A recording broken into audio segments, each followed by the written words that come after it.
আজকে আপনাদের আমি বলবো আইএলটিএস মার্কিং সম্বন্ধে। আইএলটিএস এর যে কোনো কিছু মার্কিং করা হয় সেটা সেন্টার থেকে করা হয়। যেমন বাংলাদেশে দুইটা সেন্টার আছে, বেটস ভিক্টোরিয়া এবং যেটা উইংস নামে পরিচিত, এবং ব্রিটিশ কাউন্সিল। তারা ইন্ডিভিজুয়ালি মার্কিং করা হয়, কোনো পেপারসই কোথাও যায় না। আপনি এক্সাম দিবেন, সাপোজ আপনি এক্সাম দিলেন, অ্যাটেন্ড করলেন ব্রিটিশ কাউন্সিলে, সো ব্রিটিশ কাউন্সিলের কোয়ালিফাইড টিচাররা আপনার মার্কিং করবে সেখানেই। তো আজকে আমি দেখাচ্ছি কি করে মার্কিং করা হয়। আইএলটিএস মার্কিং করা হয় 1 থেকে 9 পর্যন্ত ব্যান্ড স্কোর। 1 থেকে 9 পর্যন্ত এটা ওভারঅল ব্যান্ড স্কোর ধরা হয়, 1 থেকে 9 পর্যন্ত।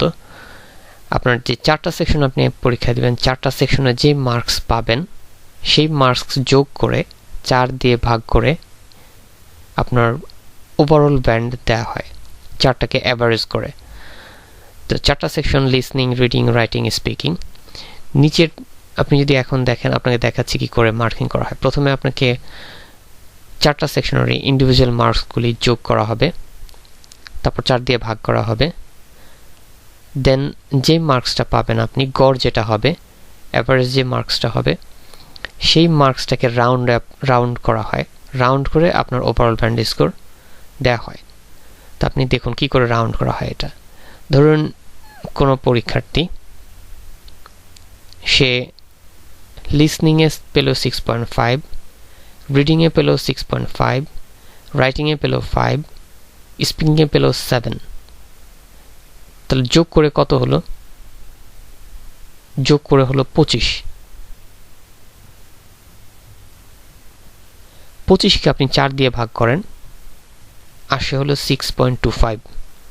সো আপনাকে যখন ওরা ব্যান্ড স্কোর দিবে সেটা দিবে হলো 6.5। 0.25টাকে সে রাউন্ড করলো, নিয়ারেস্ট যেই স্কোরটা আসে সেটাকে রাউন্ড করলো, নিয়ারেস্ট রাউন্ড নাম্বারটা দিল আপনাকে। তারপর এটা দেখেন, তারপরে দেখুন কেউ পেল, কোনো ক্যান্ডিডেট পেল লিসনিংয়ে 4, রিডিংয়ে 3.5, রাইটিংয়ে পেল 4, স্পিকিংয়ে পেল 4।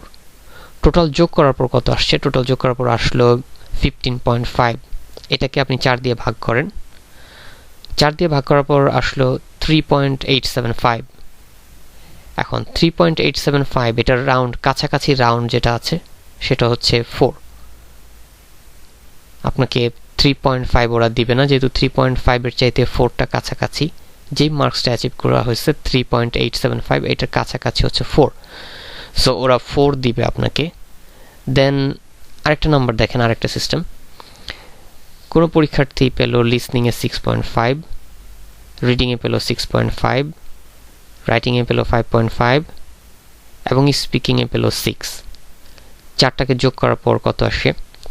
4টাকে যোগ করার পর আসে 24.5, 24.5। এটাকে আপনি 4 দিয়ে ভাগ করেন, এটাকে 4 দিয়ে ভাগ করার পর কাছাকাছি ব্যান্ড স্কোর, কাছাকাছি গড়টা আসলো 6.125। তো ওরা আপনাকে ব্যান্ড স্কোর দিবে 6 অ্যাকচুয়ালি এটার জন্য। এটাকে আপনার জন্য, এটাকে ওরা 6.5 এ নিয়ে যাবে না, কারণ এটার 6.125 এটার কাছাকাছি হচ্ছে 6, সেজন্য ওরা আপনাকে ব্যান্ড স্কোর দিবে 6। সো 3টা উদাহরণ যখন আপনি দেখবেন তখন আপনি বুঝতে পারবেন যে আপনাকে কিভাবে মার্কিং করা হচ্ছে, ওভারঅল মার্কসটা কিভাবে দেওয়া হচ্ছে।